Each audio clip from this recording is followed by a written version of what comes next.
Ouviremos neste momento a palavra com o pastor Paulo Guilherme, representando os ministros do Conselho, homenageados desta solenidade.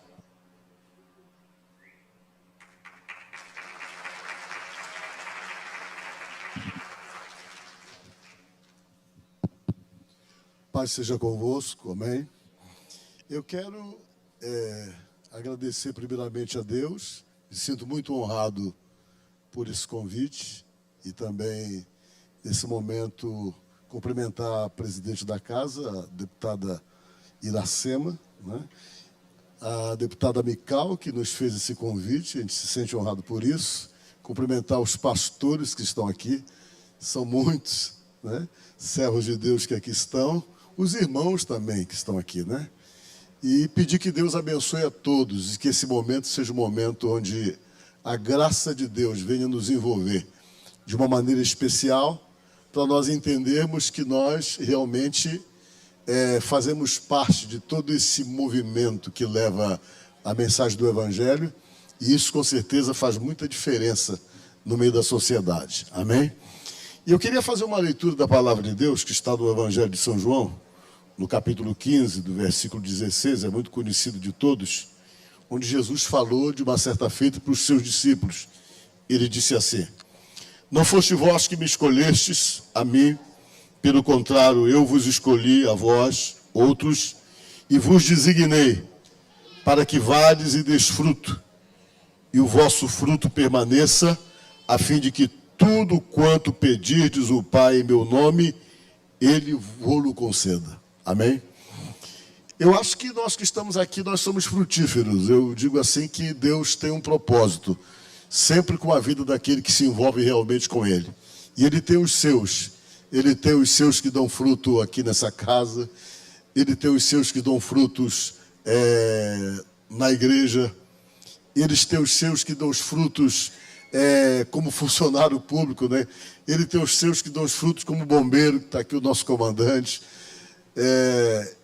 Ele tem os seus que dão os frutos como aqueles que louvam a Deus. Enfim, nós somos capacitados e temos que frutificarmos exatamente daquilo para o qual Deus nos chamou para fazermos. E eu digo a vocês que o resultado desse fruto é que vem fazer com que estejamos aqui. Os frutos dados no passado, eles foram simplesmente se multiplicando e hoje nós estamos aqui exatamente como resultado desse fruto que os nossos antecessores realmente têm dado ao longo da história.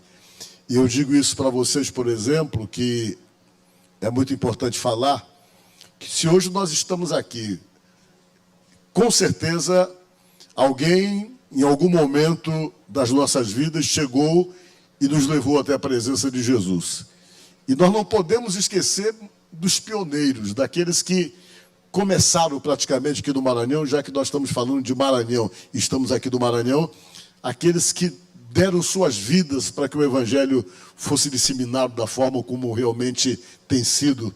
E essas pessoas não podem ser esquecidas, porque vocês sabem, não era por dinheiro, não era por nada, era por fé, por acreditar, por realmente crer acima de tudo na mensagem, que esses homens que 100 anos atrás, um pouco mais longe, um pouco mais próximo, dedicaram as suas vidas para que esse evangelho fosse propagado e fazendo com que a mensagem de Lutero não ficasse somente há 500 anos atrás, mas que ela continuasse.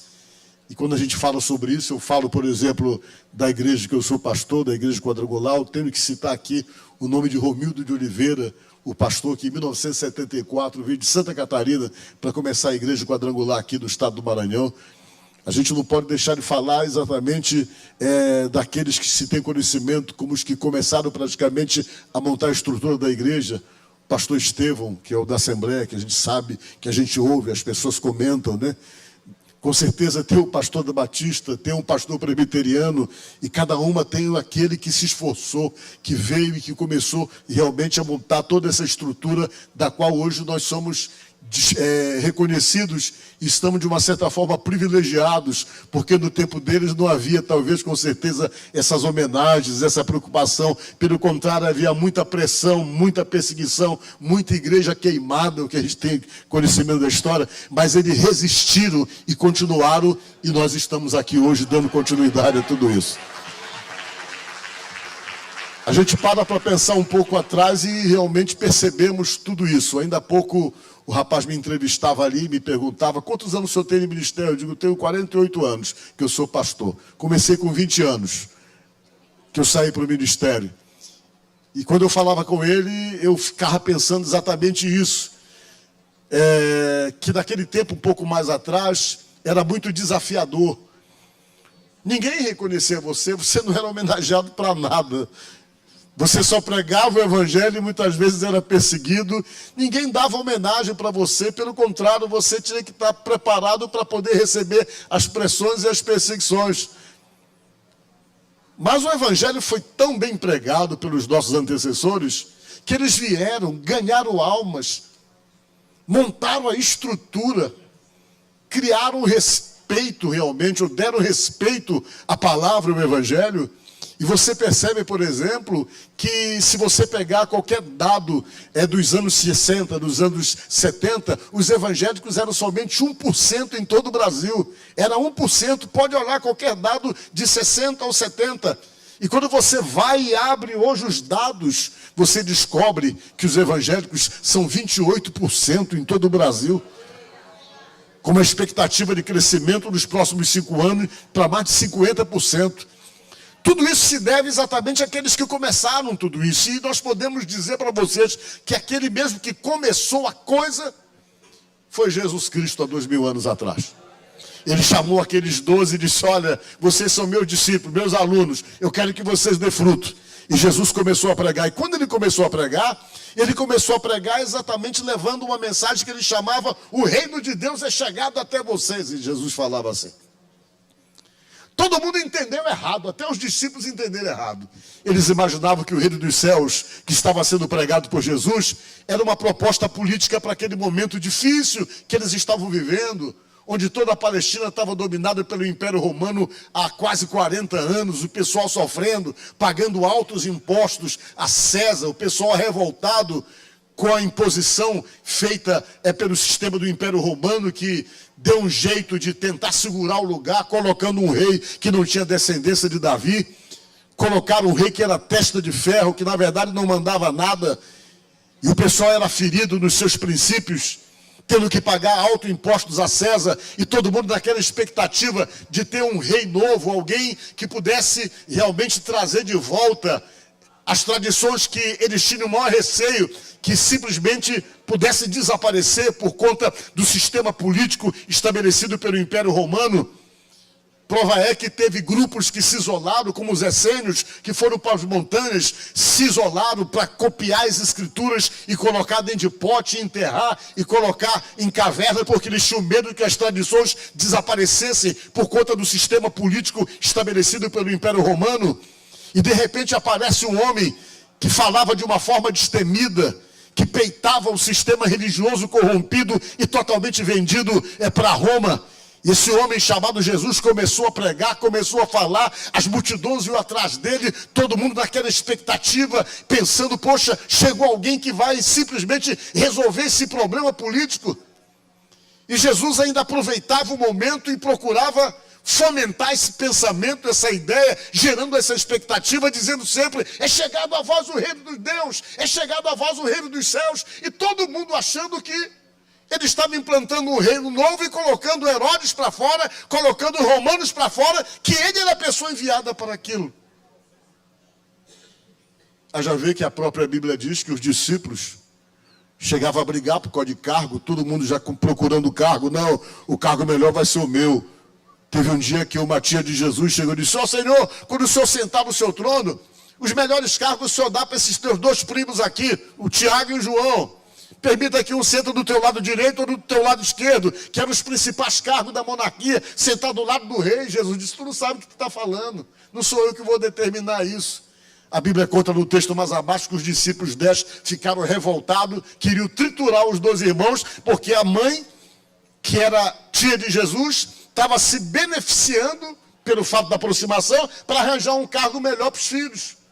Jesus reuniu todo mundo e disse: olha, vocês estão enganados, no meu reino é diferente. Se vocês querem o poder, querem sentar no poder, no reino, para se beneficiarem e serem servidos, porque desde aquele tempo antigo era assim, quem estava no poder era bem servido, tinha o melhor que podia ter, e tinha muita gente para poder servir. Jesus disse: olha, no meu reino é diferente. Não é vocês que vão ser servidos. No meu reino, vocês vão ter que servir, porque é diferente desse sistema que existe.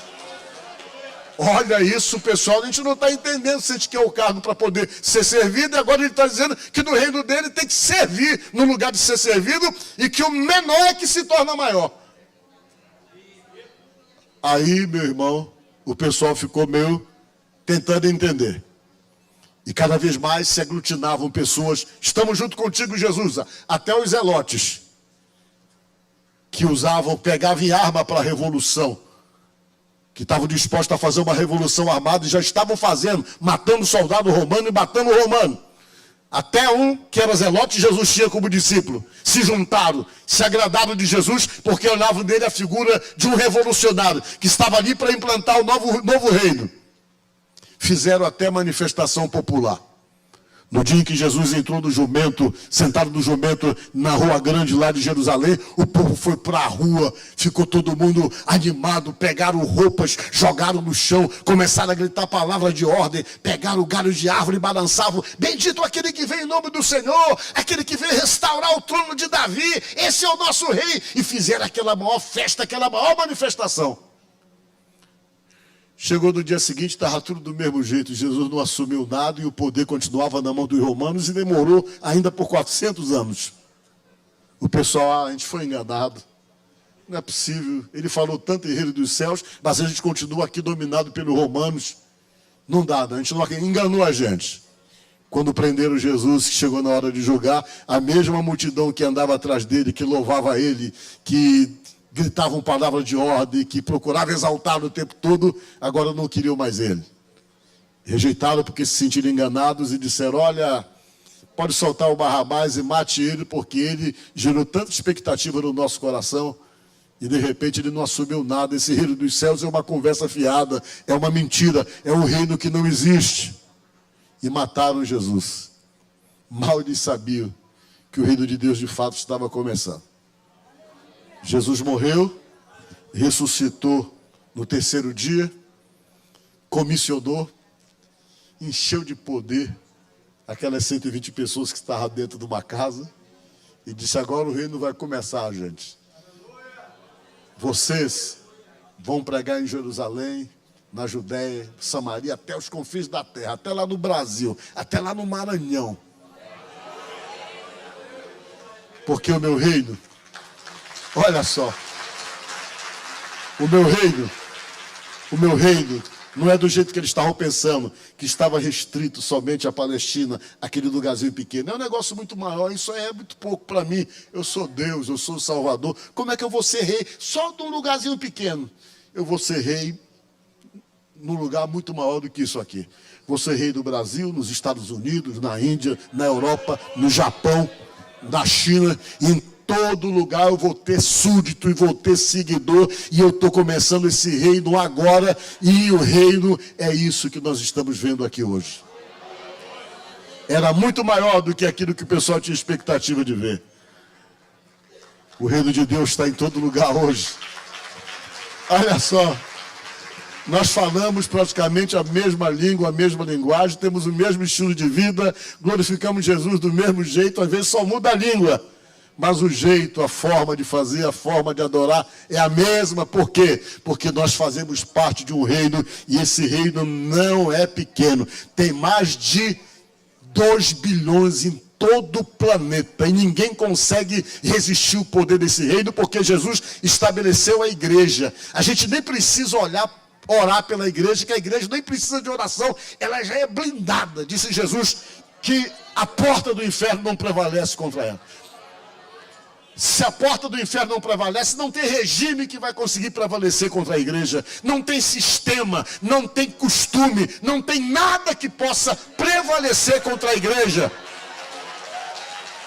Porque ela é blindada, totalmente blindada. Blindada por Jesus e pelo Espírito Santo. Se matarem a gente, vão se levantar outros para dizer, Jesus é o Senhor. Sempre foi assim. Quando tentaram matar lá em Roma, que mataram milhares e milhares, eles estavam matando, mas lá dentro do palácio tinha crente. Dentro do palácio do Nero, diz a palavra de Deus, santo da casa de César. Eles estavam lá e não paravam nunca, mesmo matando. Eles derramavam sangue, outros levantavam, por quê? Porque nada pode prevalecer contra a igreja de Jesus, que é blindada por Jesus e pelo Espírito Santo. Diga glória a Deus. E nós estamos aqui como resultado disso hoje. E resultado dessa história que começou lá na beira do mar da Galileia, quando Jesus escolheu aqui e disse, a partir de hoje, vocês vão deixar de ser pescador de peixe para ser pescador de homens. E o tempo veio passando, já tem 2000 anos. E nós somos frutos e resultado de tudo isso. Amém? Que Deus abençoe. Que Deus abençoe a todos vocês e obrigado pela oportunidade.